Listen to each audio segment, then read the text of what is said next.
In today's episode, we are really interested in Parkinson's disease. We're interested in all of the decisions that go around the disease, treating it, understanding it.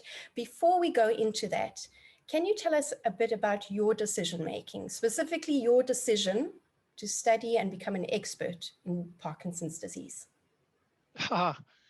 Well, I can answer it in a very generic fashion. So I'm an intuitive decision maker. I listen to my belly and I make decisions quick, and I find rational arguments to support my choice later.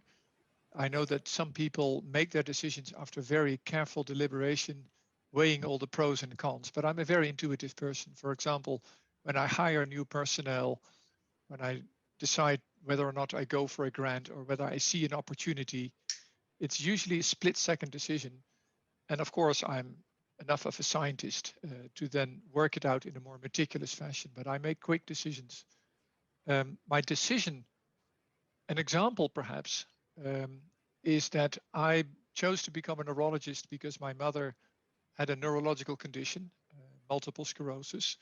And as a 3-year-old, I had already decided, again, probably an emotional decision, to cure my mother and to become a neurologist.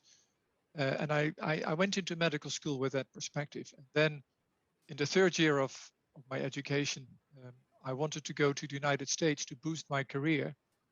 And it just happened so to be the case that there was an American professor who studied Parkinson's disease at the Leiden University Medical Center where I was trained.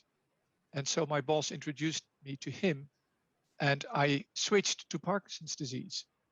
And I've now been asked to give leadership courses. And I always tell people, you must have a dream and you have to stay close to your dream. But at the same time, you shouldn't be too anxious to adjust your dream just a little bit. So I didn't change from neurology to archaeology, but I did change from multiple sclerosis to Parkinson's when the opportunity arose.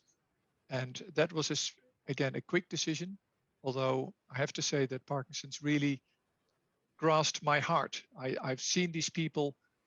I think it's a fascinating disease. I think the people themselves are wonderful, and I'm impressed with their resilience. It's a topic that's very close to my heart. We can talk about that later if you're interested. Very interested in how people bounce back from having this horrible diagnosis. And so I've dedicated my life to this condition.